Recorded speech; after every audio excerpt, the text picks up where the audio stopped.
Hey guys, welcome to Wrestling Days. Welcome to the Wrestlemania 33 review. And I've just had to take a second from the end of Wrestlemania before I've started doing this because I was upset. I was upset. Undertaker is my all-time favourite. I've said in videos in the past, he's up there with Shawn Michaels, and it felt right for him to step away. It felt time for him to retire, and make no mistake about it, right? Roman's, oh my God, I feel myself getting upset again. Make no mistake about it, right? Roman Reigns hasn't retired The Undertaker. The Undertaker has retired The Undertaker. It wouldn't have mattered if he was in there with James Ellsworth, it just wouldn't have mattered. Taker could feel it and has felt it for a long time that he can't keep up with the pace. Man, the way it was done was just so emotional. Taking off the hat and taking off the gloves and taking off the jacket, and a lot of people are going to watch this, right? And a lot of people are going to say it's just a wrestler. It's a wrestler that stopped wrestling. It's not though, is it? Because we've all grown up with him, and he's given us some of the best moments of our lives. I've watched. Oh my God. My mom took me to live shows, and she said that I just wanted to see The Undertaker, that's like experiences that you share with your family. I would watch The Undertaker when I went round to like my grandparents, and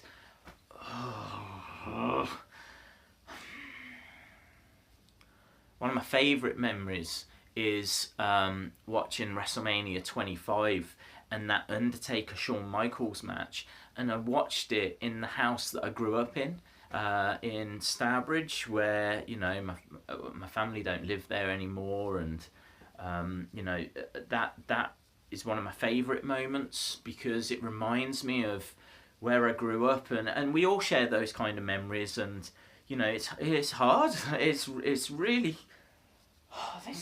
I don't even know if I can do this review tonight. I don't think I'm going to be able to do much of a review tonight, to tell the truth. I mean, I could probably flesh one out tomorrow once I've got my head around it all.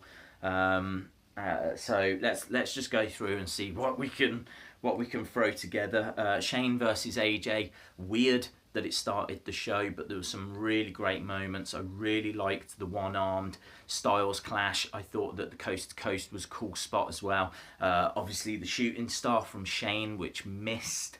For me, this just took too long. I think the match was too long, and I think it took time away from other matches. And a bit weird that it was the opener. To kind of have AJ, the most popular superstar on the roster, kickstart it all is great. Gets it off on a really good footing, but then you're kind of playing catch up after that. Although in all fairness, they followed it up with Kevin Owens against Jericho, so that's a pretty good match to follow it all up with. So I can kind of live with it being as an opener, but I was certainly surprised. AJ got the win though. That's the big thing I cared about. I didn't want them to bury AJ Styles with any kind of cheap roll up or whatever it might have been.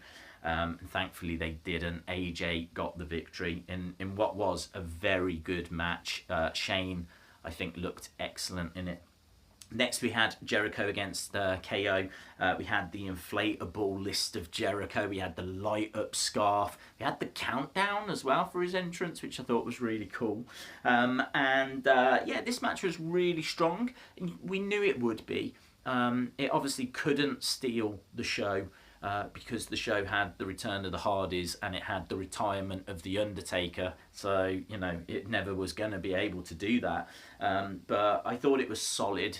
I thought there was some really nice actual wrestling, lots of counters. Next we had the women. We had Bayley, Sasha, Nia Jax, Charlotte in the elimination match. The girls teaming up on Nia Jax I thought was a really good spot. The turnbuckle and Sasha going into that, kind of knocking Sasha out. And then they kind of teased that there was going to be, that was going to be used when it got down to Charlotte and Bayley, but Bayley found a way, and Bayley kind of comes out of WrestleMania still as champion. Surely now enters into a program with Sasha, you would imagine, and I'm very excited to see where that kind of leads and how it builds. Obviously the Hardys coming back is a major talking point.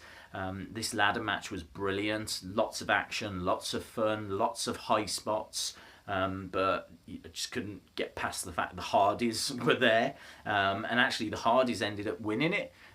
So maybe a bit too soon, would it have been better for them to have just been cheated out of the titles, and then they could build towards maybe finally getting them again at SummerSlam, and where are they meant to go from here? So maybe in a program against New Day, that could be pretty exciting. We'll have to see what comes out of it all. I'm totally on board, and what a moment. And then we had the mixed tag match, Cena and Nikki against Maurice and Miz, and this was good. There wasn't really too much to the match. It was all about the proposal afterwards, and it's a nice moment. I was pleased for Nikki Bella and for John Cena. I've got fair play to him, right? Whatever. It's honestly, after everything that's gone down, I just whatever. Triple H's entrance was pretty epic, but little unnecessary. I didn't really get why the whole police escort thing was there. Steph looked amazing, and I did enjoy the entrance, so I thought that was cool.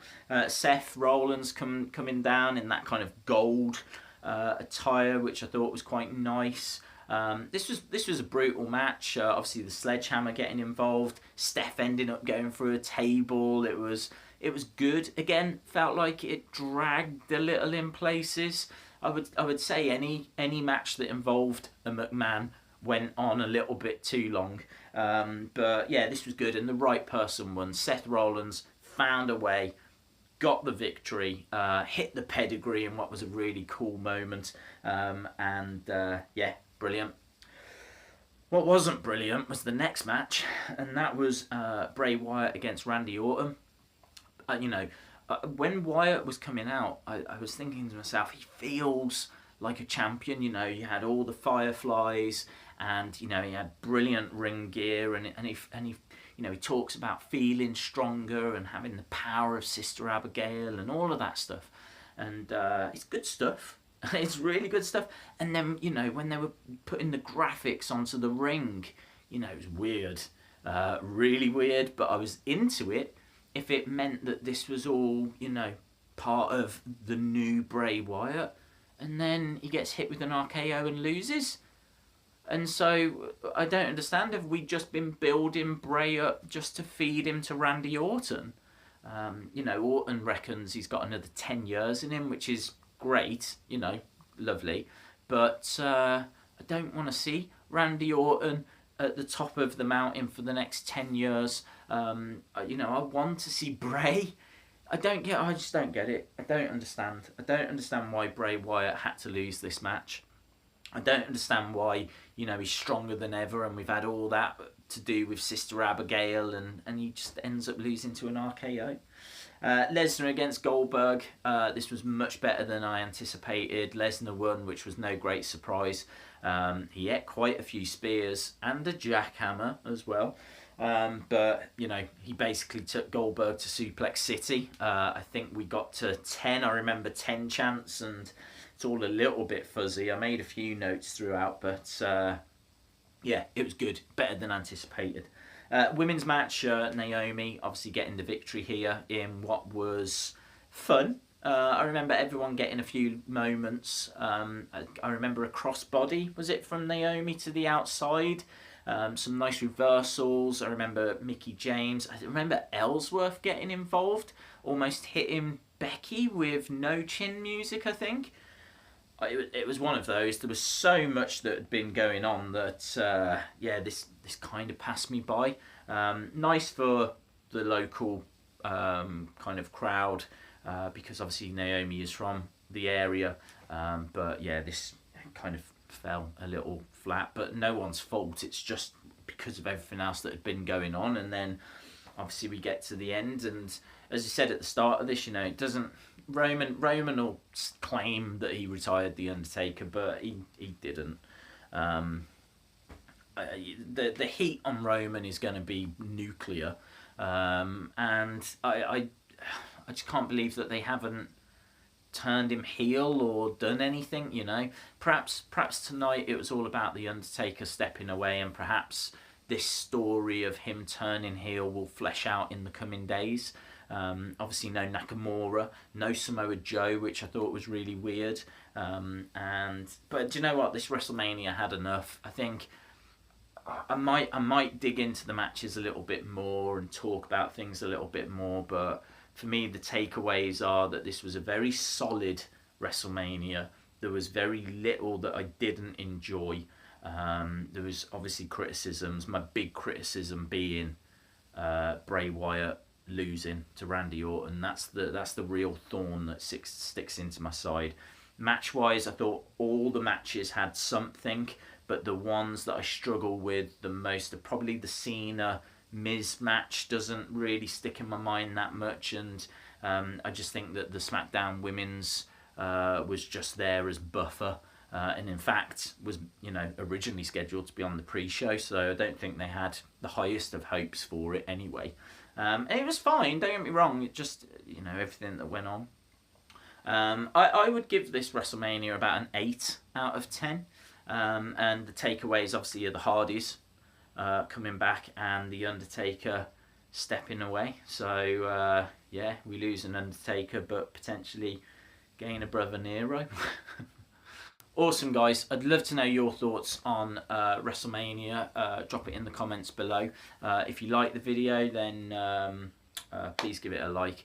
Hit the subscribe if you haven't already. Obviously, we'll dissect it all, and we've still got Raw, we've still got SmackDown, we've still got NXT. There's still plenty on the way, but we have got more than enough to try and get our heads around, haven't we? So I hope you enjoyed it. And wow, thank you, Taker.